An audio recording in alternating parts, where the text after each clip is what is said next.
ótima, graças a Deus. Obrigada por ter aceito o meu convite. Gente, para quem não conhece, o João tipo, é o rockstar do direito. Para quem não conhece, que não é da área jurídica, né? Porque assim, quem é da área jurídica conhece.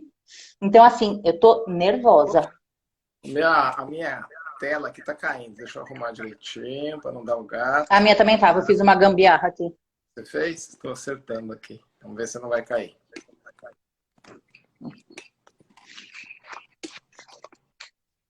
A cara Sarkis, minha aluna também, querida, ficou minha querida amiga como você, Mari.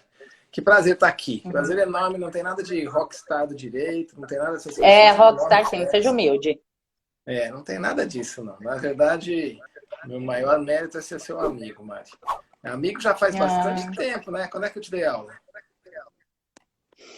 foi, acho que 2018. 2018, né? É verdade. 2018 ou 2000? Me formei em 2005. 2005. Que beleza. Tá igualzinha. Você me Deixa eu deu falar aula, acho que aqui. de 2001 para frente, 2002 para frente. Você é daquelas alunas que fizeram aquela transposição, que transformaram uma amizade longa já, né? 2001 para Você, cá. Muito querido, você muito mora querido. demais no meu coração, viu? Apesar da gente ter brigado, né, na última live, né? A É, gente tava, graças a Deus, assim, para a gente, todo mundo agora que entrou, a última live foi desmarcada para todos os fofoqueiros de plantão que perguntaram, né, se a gente tinha brigado, ela foi desmarcada, né, por conta da nossa briga. E agora que a gente está se reconciliando, né, publicamente, grande né, Nestor Johnny? Távora, meu querido amigo, professor aí que entrou, tô com saudades suas, professora Cíntia, Rui Mauriti, meu primo, olha aí, entrando aqui para falar com a gente. A Fefa, minha filha, Mari tá aí. Fefa, beijo pra você, que saudade que eu tô de você. A Cris. Gente, não teve briga nenhuma, na verdade eu tive que, infelizmente, eu tive um problema pessoal, eu tive que suspender a live, e daí começou uma fofoca, né? Que a gente tinha brigado, etc. Eu e a Mari, a gente é amigo há muito tempo. Eu queria dizer, começar conversando sobre isso, falar que a Mari é uma querida amiga, uma pessoa que, por quem eu tenho um afeto muito grande, muito grande. Ela, assim como a Carla que está aí, ela virou minha amiga depois de ser aluna, mas já quando aluna já era minha amiga. E tem vários que eu estou vendo aqui dos meus alunos que ficaram meus amigos também. Mas a Mari é muito, muito especial. Ela sempre me acompanhou, sempre esteve ao meu lado, a gente sempre Sou foi sua fã, trocando né, Johnny? figurinhas. Não, na verdade, eu que sou seu fã. Hum, Conheci sua irmã também, vi que a família é fantástica, sua mãe está aí acompanhando. Manda um beijo para ela que eu dou os parabéns. obriguei minha mãe a entrar. Manda um beijão para ela que eu dou os parabéns pelas filhas. Pelas filhas. A gente vê todo o cuidado na criação, na educação, quando a gente conhece duas pessoas tão especiais como você e a sua irmã. Manda os parabéns para Eu sua digo filha. mesmo da sua mãe. Eu retribuo o elogio para sua mãe. Eu queria, assim, te agradecer imensamente, né, você ter aceito o convite do nosso humilde escritório, porque realmente o João é uma pessoa muito importante. Quando daqui a pouco eu vou ler o currículo dele, que é quase um tomo Não do Conde de precisa. Miranda, né? Não precisa. Vou ler Não, sim, não, vou Mari, ler. não, a gente está aqui numa Não, live de não, amor. só vou fazer um apanhado do seu currículo para Não quem não é da precisa. área jurídica e está aqui.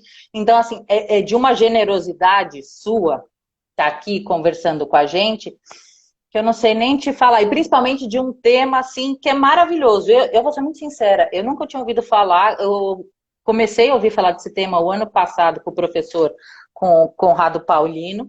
Eu assisti uma live dele, eu fiquei apaixonada por Grande esse tema. Conrado, querido amigo, querido amigo. E brigadão mesmo, brigadão por você aceitar falar com a gente desse tema. Vou ler rapidinho, só fazer uma Não, pincelada do seu não currículo. precisa, não precisa Vou começar a sim. conversar já. Não tem, Vou pôr o né? óculos porque eu tô velha. O doutor João, Ricardo Brandão Aguirre é advogado, presidente da Comissão de Direito de Família e Sucessões da OAB de São Paulo, pós-doutorado em Direito Civil pela Faculdade de Direito da USP, doutor em Direito Civil pela Faculdade de Direito da USP, mestre em Direito Civil pela Faculdade de Direito da PUC. E mais um currículo imenso, que depois, quem quiser, só dá um Google. Senão a gente ia ter uma live só para falar do currículo do João. Não precisava nem ver isso. Eu sou seu amigo, sou amigo da Cris Piccone que está aí, a Ana Mendonça, da sua irmã. Isso é o que a gente tem de melhor. As amizades que a gente leva, Rayane, o Bruno Tomás, as amizades que a gente leva para a vida. Eu sempre falo isso, eu já falo há bastante tempo, já falei para você, estou ficando repetitivo, acho que até falei sobre isso no meu discurso de formatura em que eu fui paraninfo de vocês, né? Foi para Ninfo Patrona, eu nunca sei qual é qual. É o mais importante lá. Eu gosto muito daquela frase do Garcia Marques, em que ele diz: o que é a pior coisa da morte? A pior coisa da morte é não estar com os amigos, porque não há nada melhor do que estar com os amigos. Eu tenho essa sorte, essa fortuna de ter bons amigos. E estou vendo uma aqui, estamos conversando, e tenho o maior prazer de estar aqui para a gente discutir. Sempre que você quiser, eu vou estar. Só se me chamar que eu estou aqui para te atender. Obrigada mesmo. Olha, é muita generosidade, muita mesmo, de coração. Eu não sei como te agradecer. Nada, que é isso. Tem que agradecer nada. Né? Beijo para todo mundo aí, a Natasha, a Débora Iaco, a Tatiana Azevedo. A gente vai acabar, não vou conseguir falar de todos. A omissão não é descaso, que tem muitos que estão entrando aqui e eu estou bastante feliz. Fala, minha amiga, como é que vamos tratar aqui? Professor, João, você dê sua aula, nossa senhora. Vamos fazer um bate-papo. É isso que eu ia falar, assim, converse com a gente, porque é maravilhoso te ouvir. Não, esse é um tema que também tem chamado bastante a minha atenção e eu vou até fazer um elogio aqui ao Conrado, que é outro amigo querido, fantástico professor. Fazer um elogio. Na semana passada, na quinta-feira, eu participei de um evento para o professor Marcos Catalã, lá do Rio Grande do Sul. Ele tem a turma dele de graduação e ele sempre chama a gente para falar alguma coisa para a turma, que eu acho que é muito legal, muito interessante.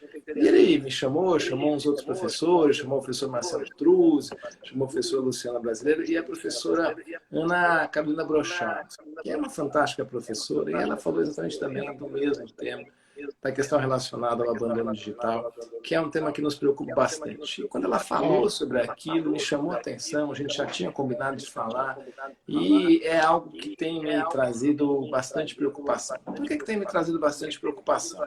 Porque, especialmente agora em tempos de Covid, essa pandemia que hoje é um triste dia em que chegamos à marca dos 400 mil mortos, não está longe de ser uma gripezinha ou uma ondinha. São 400 mil pessoas que morreram por causa dessa pandemia.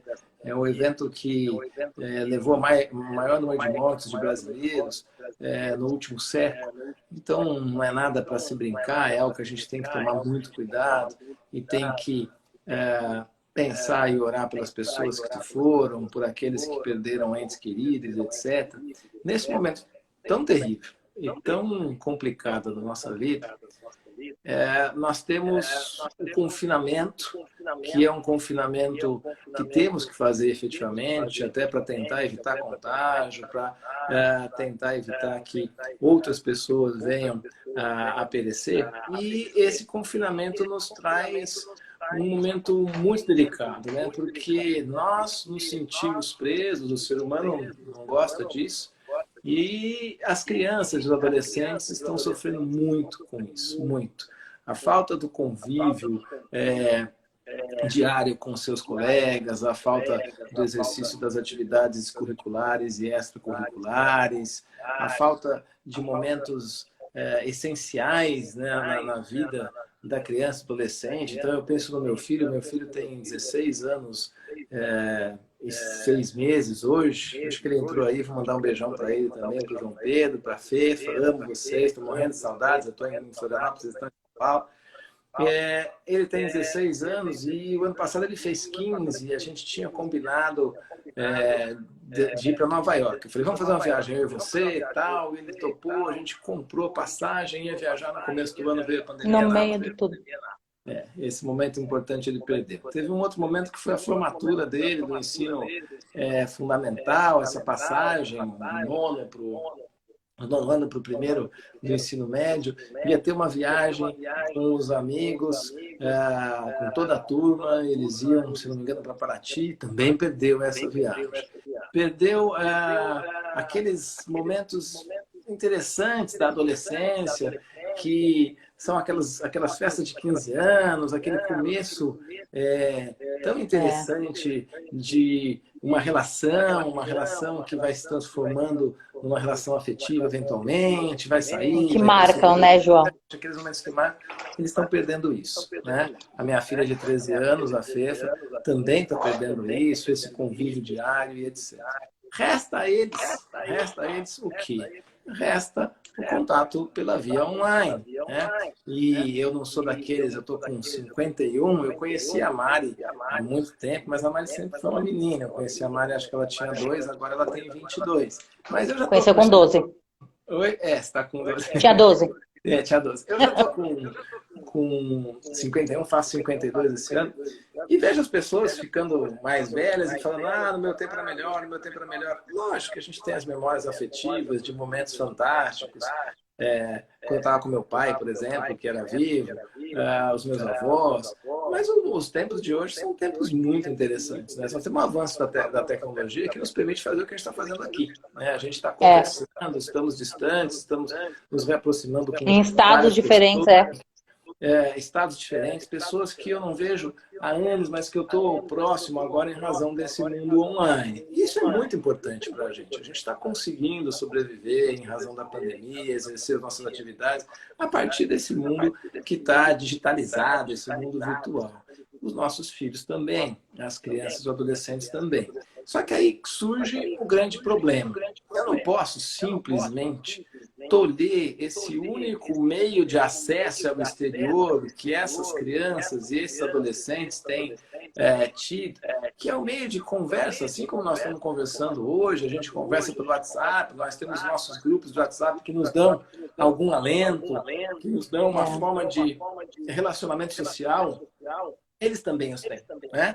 Então, a gente tem essa possibilidade de permitir que eles tenham algum contato exterior, que eles tenham um contato com os seus amigos, ainda que seja virtual, que eles tenham as suas relações sociais, etc. Essa é uma válvula de escape importante. Tenho conversado com psicólogos, com terapeutas, eles falaram que é importante. Uma terapeuta falou, não dá para cortar agora a única coisa que eles têm. Vamos chegar lá e vamos tirar o celular, porque ele está demais no celular, você tem que dosar. E o dosar é o problema, porque a partir de que momento eu estou exercendo a minha autoridade parental de uma forma adequada, de uma forma cuidadosa, estou permitindo que ele tenha o seu contato, que ele extravase também as suas angústias com seus amigos, que ele possa, ele criança ou adolescente, ela também, que ele possa conversar, que ele possa reclamar da vida com os seus amigos, ela também, porque isso é importante. Que eles possam até ter o seu falar mal dos pais. Falar mal dos pais, o seu crush digital, o seu acesso ao TikTok, que a Fefa adora o TikTok, as mídias sociais. Em suma, respirar um pouco do que existe no mundo, apesar de não poderem sair do quarto, né? Tem um livro que é fantástico, que é do Xavier de Mestre. Ele foi escrito, se não me engano, no século XVIII, e se chama Viagem ao Redor do Meu Quarto.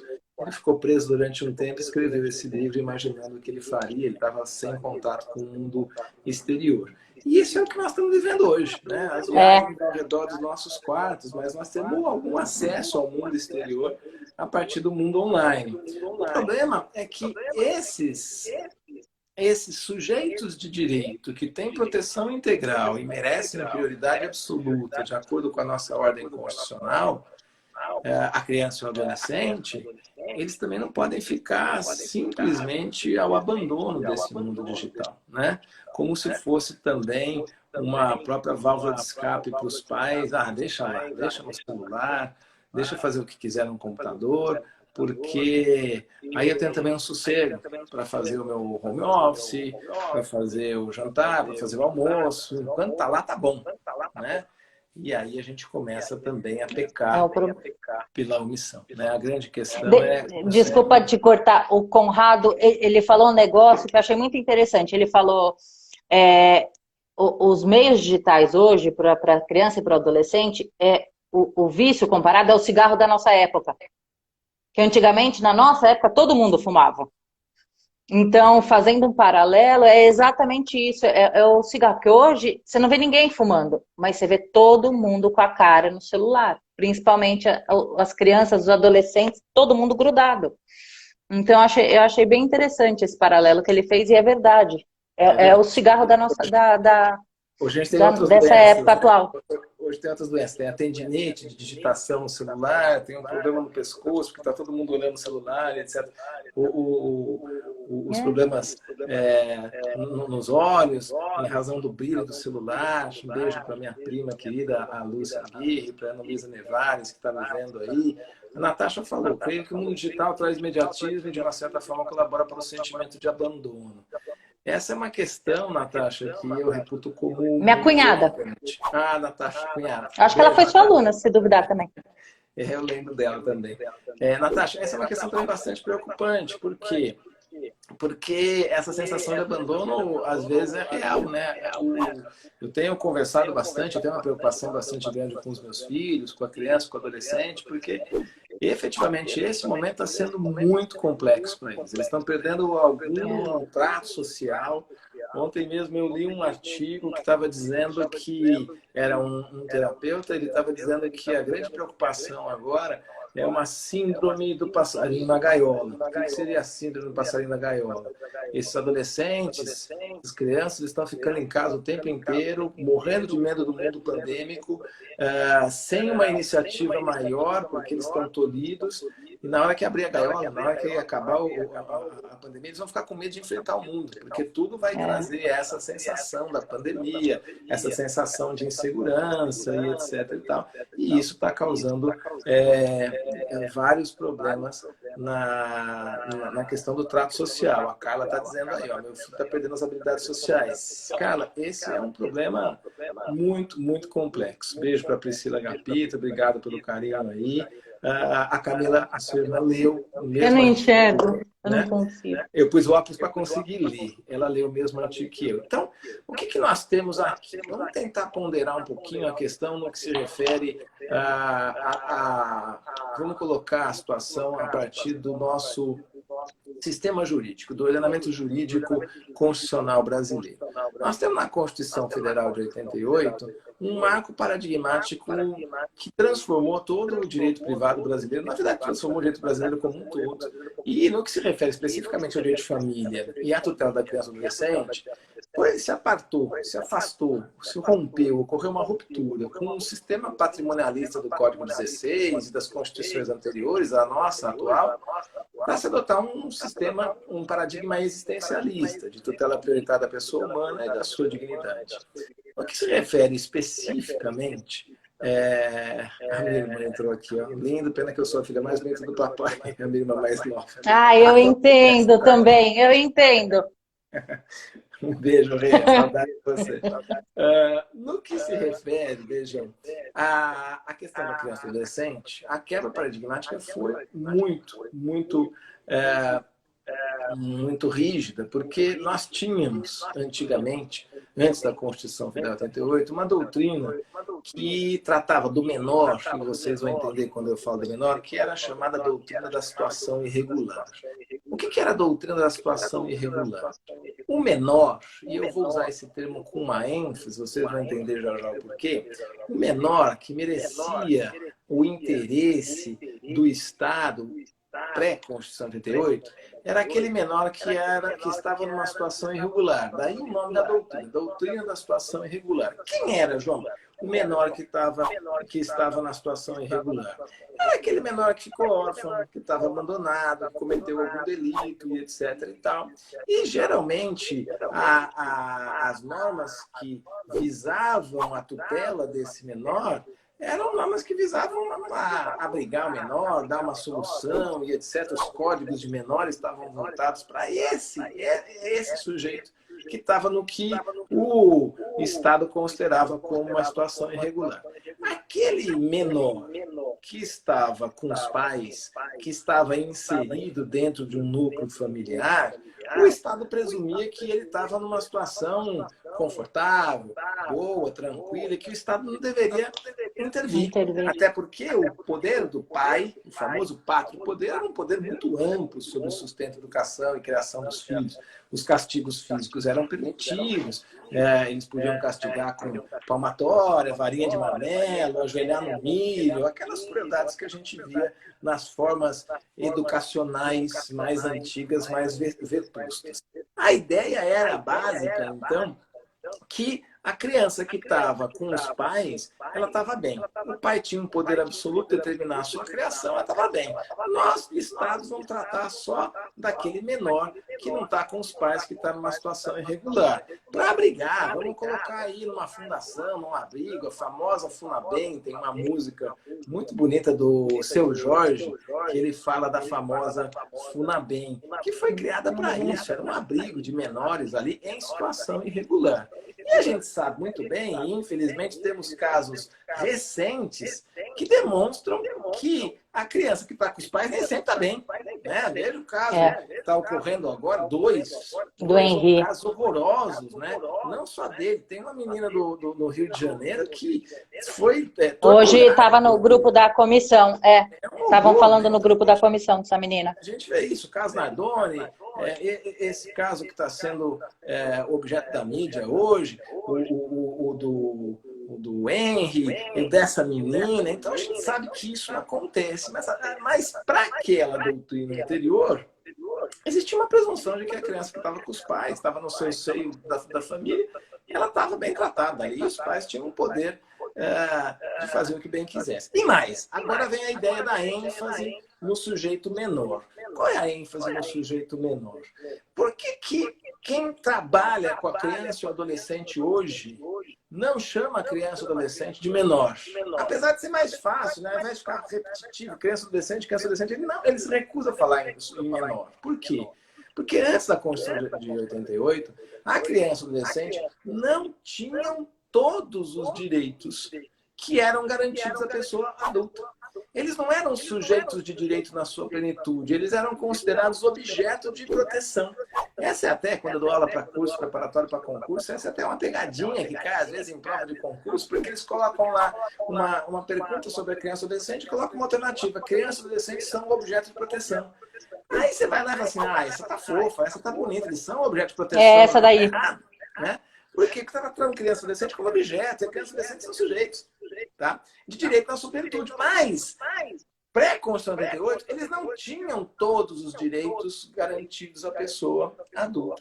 Veio a Constituição Federal de 88 e rompeu com esse paradigma. A Constituição Federal de 88 adotou um novo paradigma. Adotou a doutrina, ao invés da doutrina da situação irregular, adotou a doutrina da proteção integral. Criança e adolescente são sujeitos de direito na sua plenitude, que merecem proteção integral e prioridade absoluta no tratamento dado pela família, pela sociedade e pelo Estado. Então, foi uma mudança de 180 graus. Às vezes eu vejo as pessoas falando assim, foi uma mudança de 360 graus. 360 graus deu a volta e voltou para o mesmo lugar. Voltou para o mesmo lugar. É uma mudança de 180. Foi uma mudança de 180 graus. Isso, Patrícia, doutrina situação irregular, o Código de Menores, exatamente. Essa mudança, ela ocorreu, e se você reparar o artigo 227 da Constituição no caput, está lá expresso no artigo 227 da Constituição que a criança, o adolescente e o jovem foi incluído no texto constitucional só em 2010, com a emenda constitucional 65, mas está lá, a criança, o adolescente, eles são titulares do direito à vida, do direito ao respeito, do direito à dignidade, do direito à integridade física, do direito à convivência familiar e comunitária, do direito à saúde, do direito à educação, em suma, do direito ao trabalho, em suma, e o trabalho a gente tem que reservar para o adolescente, em suma, de direitos fundamentais. E hoje, em 2021, quando eu falo para um aluno de graduação, eu falo assim, pô, mas precisava colocar essa Constituição, isso é óbvio. Hoje é óbvio. Naquele momento era fundamental Não era, salvar isso. Era fundamental dizer o seguinte, ó, esse sujeito não é menor. Muito pelo contrário. Esse sujeito, por estar, está na Constituição, 227, parágrafo 3º, inciso 6, por estar na condição de condição peculiar de sujeito, de pessoa em desenvolvimento, que é uma característica peculiar da criança e adolescente, eles estão no processo de desenvolvimento físico, psíquico e mental, por se encontrarem nessa condição peculiar de pessoa em desenvolvimento, o que acontece? Eles merecem a proteção integral e a prioridade absoluta do Estado. Então, deixam de ser um sujeito menor e passam a ser um sujeito que tem um superior interesse que deve ser tutelado. Passam a ser o sujeito que merece a prioridade absoluta no tratamento que é dado pela família, pela sociedade e também pelo Estado. Porque é muito comum, às vezes, a gente só jogar essa questão para o Estado. Mas não é só o Estado. A família tem o seu dever de tutelar essa criança, e esse tema que nós estamos falando agora é muito importante porque ele é muito afeta a questão da família, a sociedade também tem que dar esse suporte, e obviamente o Estado, através de políticas públicas, e etc. e tal. Foi tão importante esse movimento que o Estatuto da Criança e Adolescente, a Lei 8.069 de 90, ela vem no artigo 1º para dizer que o Estatuto tem por base a doutrina da proteção integral. E no artigo 3º, Mari, está dito lá o seguinte: a criança e o adolescente gozam de todos os direitos garantidos à pessoa adulta. Era importante ressalvar isso em 1990, um ano e meio depois do advento da Constituição Federal. Nós não estamos falando mais de um sujeito menor, de alguém que é objeto, de alguém que tem menos direitos, de alguém que a gente vai focar apenas e tão somente na questão relacionada àquele que está numa situação irregular. Não, nós vamos tratar de todas as crianças, de todos os adolescentes. Porque todos se parar para pensar, 90 não é nada, né? 90 é ontem, se parar para pensar, né? Eu gosto de pensar assim. Eu gosto de pensar assim, mas quando eu falo com meus alunos da graduação, eles falam que 90 já é velho. Eles ficam tirando sarro de mim, mas eu gosto de pensar assim. O nosso ordenamento é próximo. E esse trilhar não aconteceu de uma hora para outra. Agora tem todos os direitos. Não, a gente tem muita refração ainda da própria sociedade, etc. Pais, o próprio código demorou para ser alterado, porque o pátrio poder, aquele poder absoluto do pai com aquele sistema patriarcal sobre o interesse dos filhos, só mudamos em 2002, se você pegar o próprio ECA falava em pátrio poder, tá? Veio o Código Civil e mudou o termo de pátrio poder para poder familiar, e o ECA só foi alterado em 2009 para usar a expressão poder familiar. E mesmo assim, hoje a gente diz que essa expressão não é um poder, porque esse poder dá a ideia de uma situação hierarquicamente superior em que os pais têm o poder absoluto sobre a criação e a educação dos filhos. Mas hoje a gente tem dito, e eu gosto muito das palavras do professor Paulo Luiz Neto Lobo, que eu acho que é um dos maiores civilistas brasileiros, e eu tenho o prazer de aprender com ele sempre. E o professor Paulo Lobo nos diz, não é correto falar em poder. Na verdade, aqui nós temos uma autoridade parental. Ao invés de poder familiar, autoridade parental. Que ela significa aquele complexo de direitos e deveres. Responsabilidade parental, Responsabilidade parental, a autoridade parental traduz responsabilidade. Aquele complexo de direitos e deveres dos pais para com os filhos.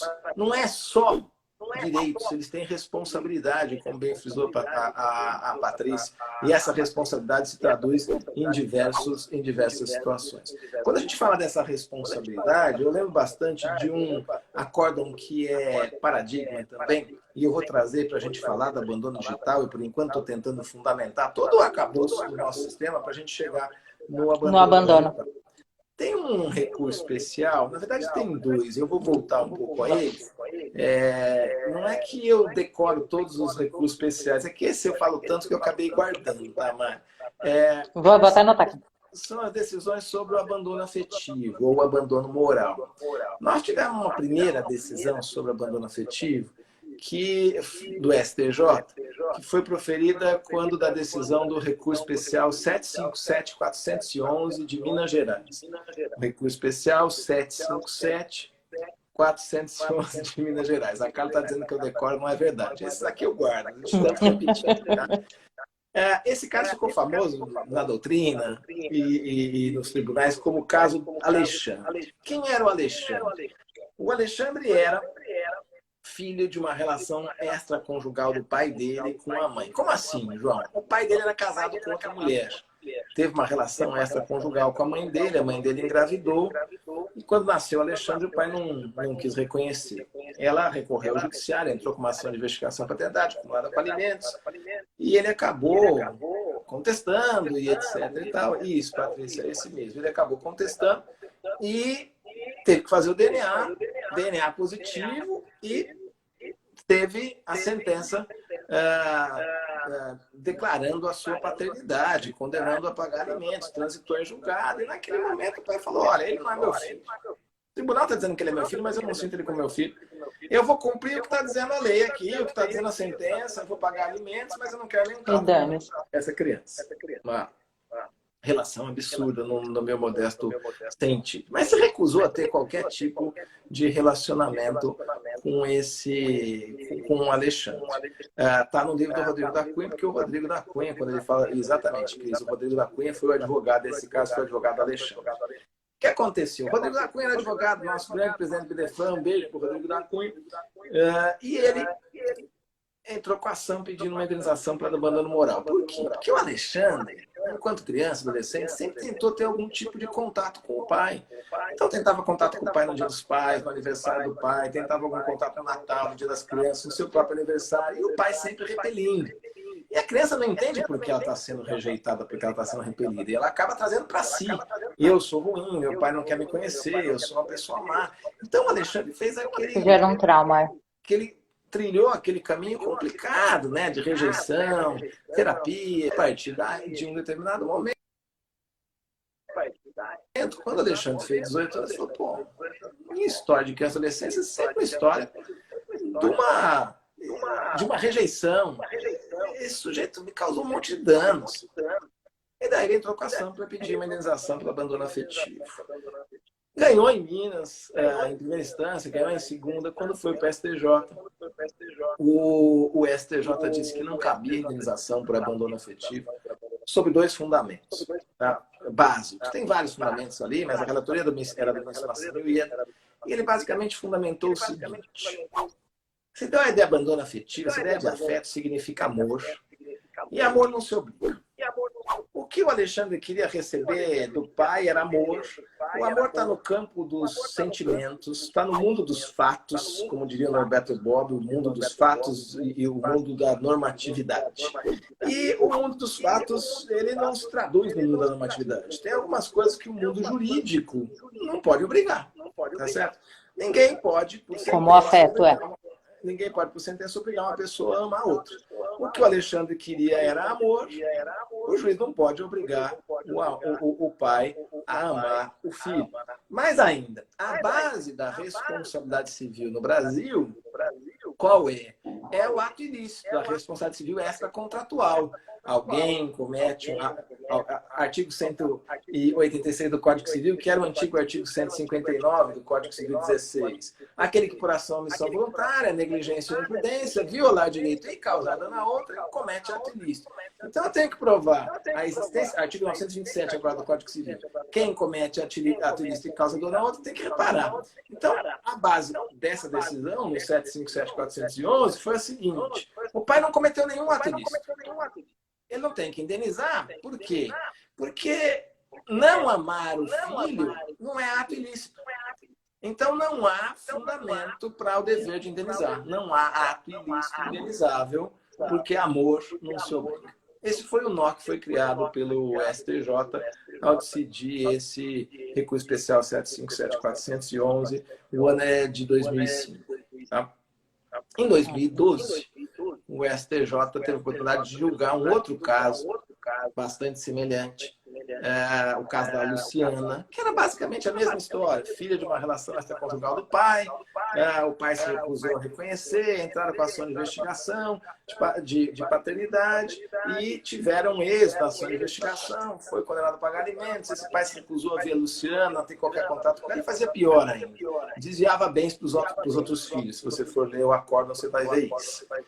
E a decisão agora ela foi proferida num recurso especial 1.159.242 de São Paulo. Um recurso especial 1.159.242 de São Paulo.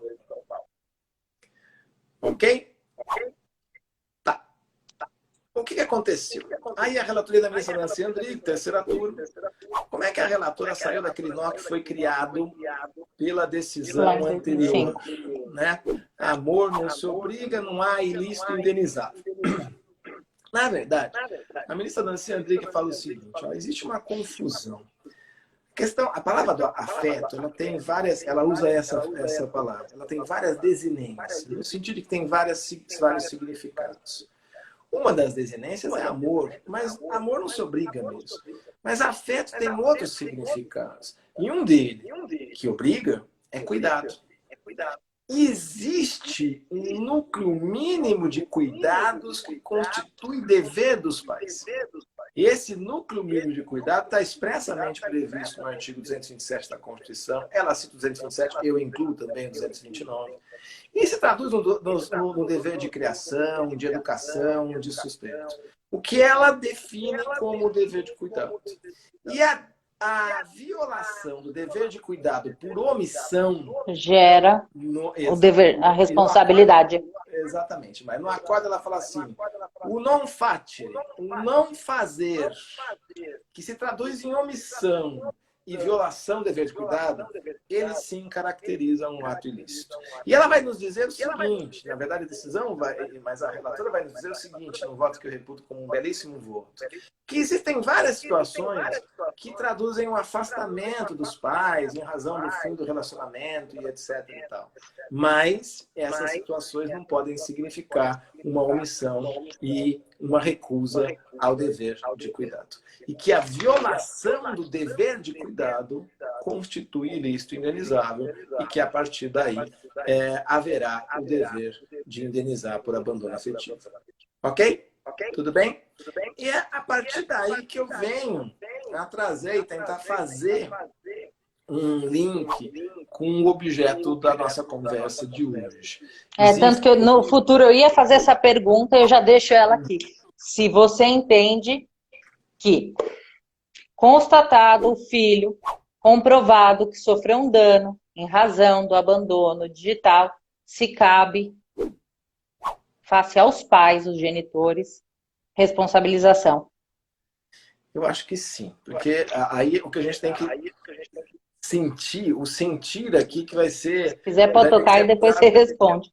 Não, está perfeito, vai ter que ser apurado casuisticamente, Mari, porque qual é a questão? Para mim, o dever de cuidado é inequívoco. Eles traduzem dever de educação, dever de criação, dever de sustento, dever também, grande Márcia, abração para você, dever também de transmissão de valores. Isso é importante de acolhimento. O não fazer, que se traduz em omissão, pode caracterizar a violação ao dever de cuidado. Se pode caracterizar a violação ao dever de cuidado no que se refere ao abandono afetivo, também pode caracterizar a violação ao dever de cuidado numa omissão dos pais que deixa o filho completamente largado no mundo virtual. 24 horas na frente também. Mas eu larguei na rua digital ali, eu não sei o que ele está fazendo. Eu não sei quais são os links que ele está entrando, eu não sei quais são os posts que ele está curtindo, quais são as imagens que ele está vendo e etc. e tal. Não existe uma fiscalização, não naquele sentido ruim, mas uma fiscalização no sentido do cuidar, né? Com quem que ele está falando, com quem que ele está conversando no WhatsApp, quais são os links que ele está acessando, Pô, o meu filho ali, a minha filha tem 9 anos de idade. Será que alguém colocou um link ali que é um link indevido para uma criança de 9 anos de idade? Será que apareceu alguém no WhatsApp que conseguiu o contato dela, mas não deveria? Será que apareceu alguém no Instagram que mandou um direct, que viu uma menininha ali numa foto? Então, aí a gente tem problemas, né? A gente tem questões que são bastante importantes. Primeiro, fazer umas contas privadas, né? Não deixar as contas completamente em aberto, para a gente ter um controle de quem tem contato com os nossos filhos, porque a gente sabe que esse mundo virtual ele tem a grande questão ali da pedofilia, do abuso. Não, e é o que você falou, tem muita gente que lava as mãos por comodidade, principalmente agora nessa época de pandemia. Então, voltando na questão da responsabilização, você vai largando por negligência, por comodidade. De repente, teu filho com 8, 9, 10 anos começa a se enveredar, ficar nesse mundo digital.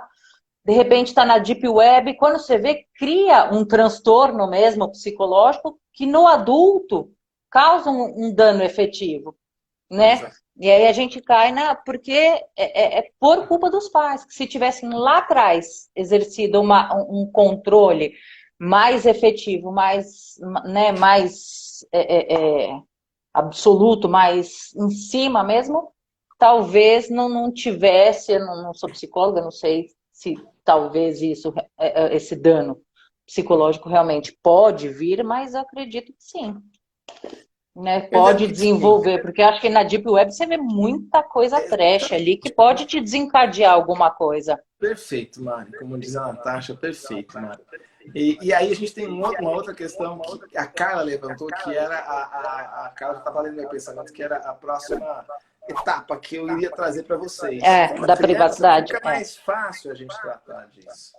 Mas nós temos que lembrar que a partir do artigo 14 até o artigo 18, nós temos lá o direito à liberdade, o direito ao respeito e o direito à dignidade da criança e do adolescente. Dentro do direito à liberdade, tem, obviamente, o direito à liberdade de expressão, o direito à liberdade de opinião, o direito à liberdade de ir e vir, mas é lógico que a gente tem que tratar com o devido cuidado.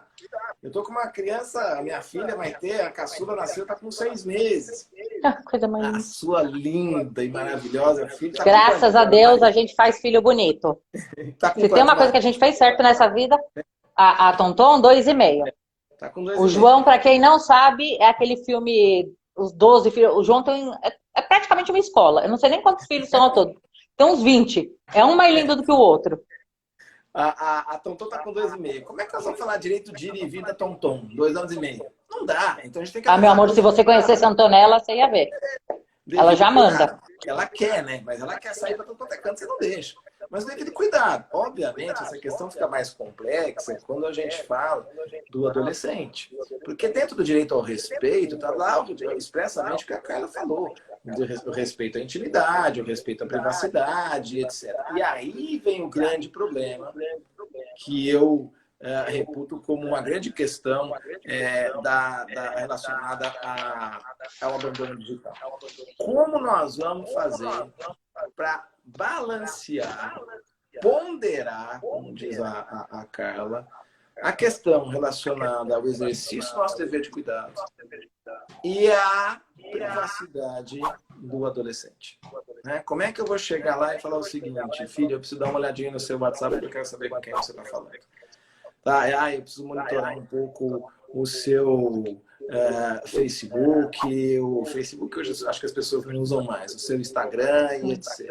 Para não dar omissão, tá? Mas também respeito à privacidade. Aí nós temos o ponto que eu reputo que é o ponto mais sensível dessa questão da inclusão digital, do abandono digital, da omissão, da violação do dever de cuidado. Eu não posso presumir simplesmente porque meu filho tem 16 anos que agora ele tem direito à privacidade plena e eu não posso analisar as suas questões. Eu não posso me preocupar em saber com quem está falando, qual o link que ele está acessando e etc. Eu tenho que ter também a possibilidade de exercer essa minha autoridade parental e exercer a minha responsabilidade, né? A responsabilidade na criação. Meu pai sempre dizia que educar é dizer não, né? A avó adora porque É, meu pai também. a avó adora porque já educou, só disse sim, mas o pai tem que dizer não e vai ter que chegar em algum momento e fazer isso. Até que a cidade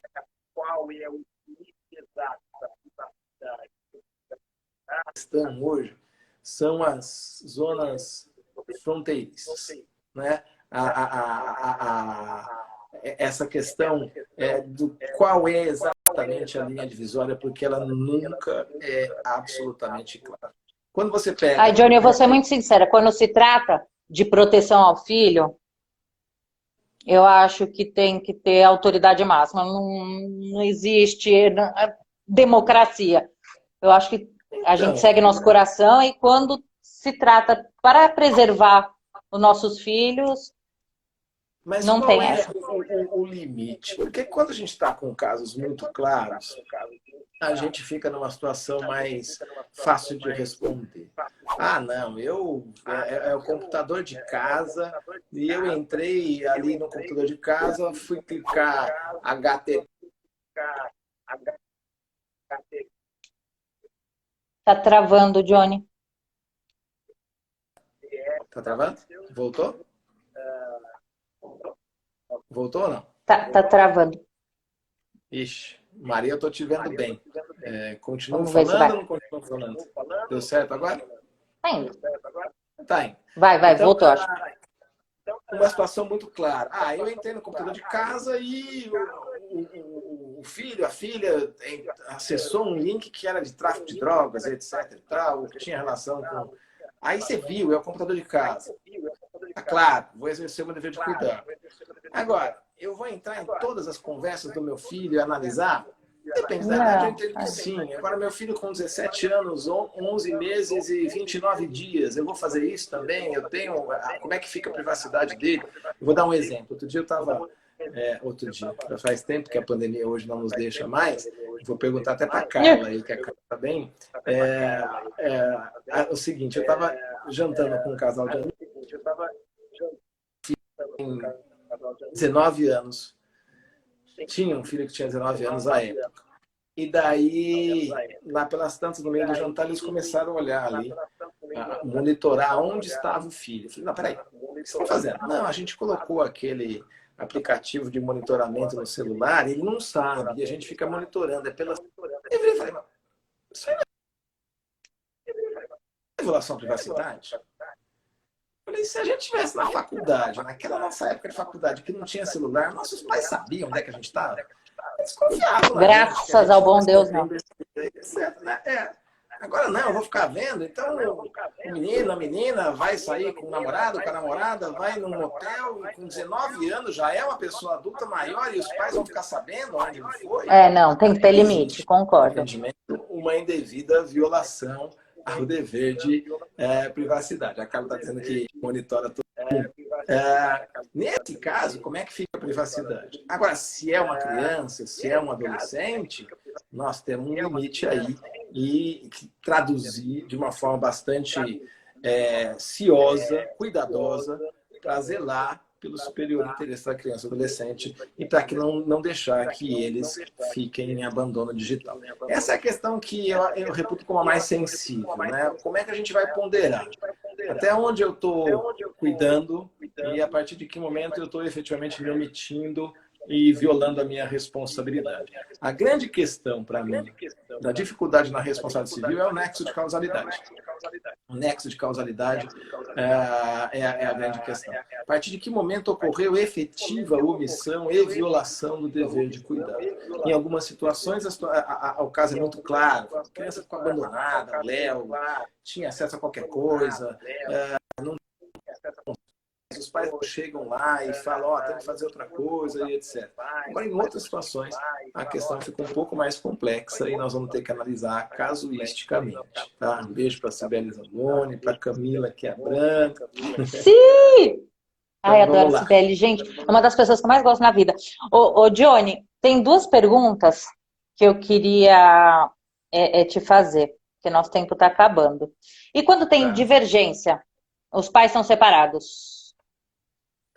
Divergência com relação... Então, guarda unilateral. Guarda Esse é o problema. unilateral, a mãe fala, não, me interessa. Aí, vou dar um caso que eu vi, né? Não é um caso hipotético. Guarda unilateral, o filho passa o dia inteiro no computador.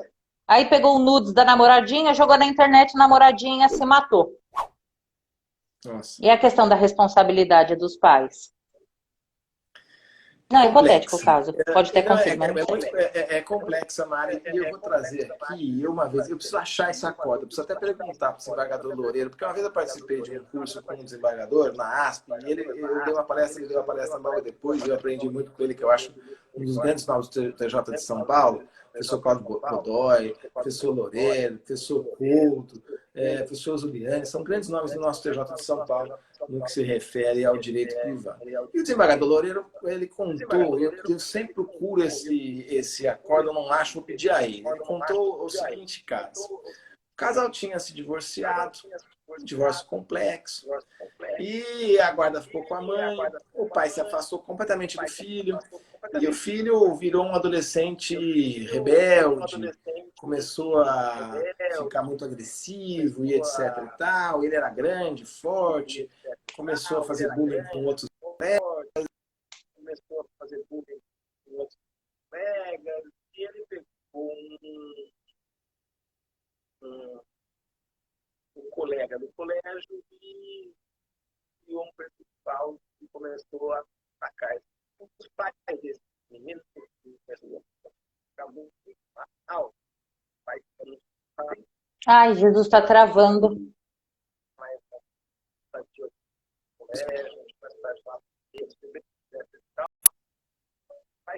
Entrando o IP, descobriram que era um adolescente. Entraram com uma ação contra os pais do adolescente, que era o que estava fazendo bullying. O pai estava divorciado, olha, eu não tenho responsabilidade nenhuma. Porque sobre a sua autoridade em sua companhia. E ele não está na minha companhia sob a minha autoridade faz tempo. Eu não tenho mais contato com ele. Ele ficou do lado da mãe, brigou comigo, não quer mais papo. Eu não tenho mais contato com ele. Ele ficou do lado da mãe, brigou comigo, não quer mais papo comigo. Então, aonde tem a responsabilidade dele é a mãe. Então, é ela que tem que responder. Repara. E agora está usando esse afastamento Para justificar a exclusão da responsabilidade. O desembargador Loureiro falou que não. Falou que nesse caso ele tinha o dever de cuidado. E esse dever de cuidado está também na transmissão. Johnny, está travando? Estão pedindo para você repetir porque está travando. Então vamos lá. Os pais do menino que foi ofendido, que foi vítima de bullying, conseguiram descobrir o IP, entraram, fizeram boletim de ocorrência, a polícia conseguiu descobrir o IP do adolescente que era o que estava causando o bullying, e os pais entraram com uma ação de indenização contra os pais desse adolescente, em razão da regra do artigo 932, inciso 1. Os pais respondem pelos danos causados pelos filhos menores que estiverem em sua autoridade e sua companhia. E eles entraram com essa ação. E daí o pai do menino que fazia o bullying falou, não, eu estou afastado dele. Eu não tenho mais contato com ele. Quem exerce a autoridade é a mãe, é ela que tem que responder. Eu não tenho que responder mais. Ele se isentando de responsabilidade, sob o argumento de que ele não tinha mais contato com o filho. E o desembargador Loureiro, na aula, ele virou e falou o seguinte, olha, nesse caso, grande Pablão, um beijo para você. Nesse caso, existe sim uma violação ao dever de cuidados. Apesar de você não ter a guarda era unilateral, você deveria estar cuidando do seu filho, educando de forma adequada, transmitindo valores, velando para que ele tivesse um desenvolvimento bom da sua personalidade, verificando o que ele estava fazendo ou não na sua vida. E, nesse caso, o pai foi condenado também em razão da violação desse dever de cuidado, da violação dessa transmissão de valores. Então, eu também corroboro da mesma opinião.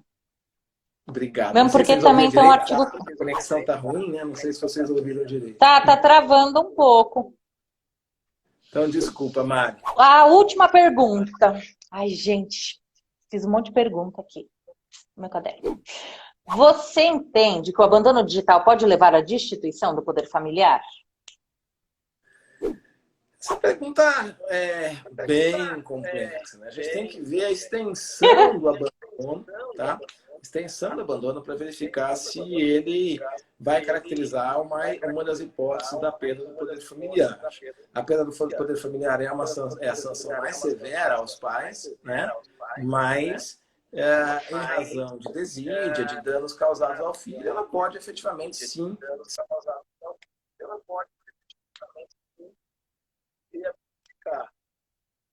tem que aplicar expressamente a regra do artigo 1638, que trata das hipóteses de poder familiar.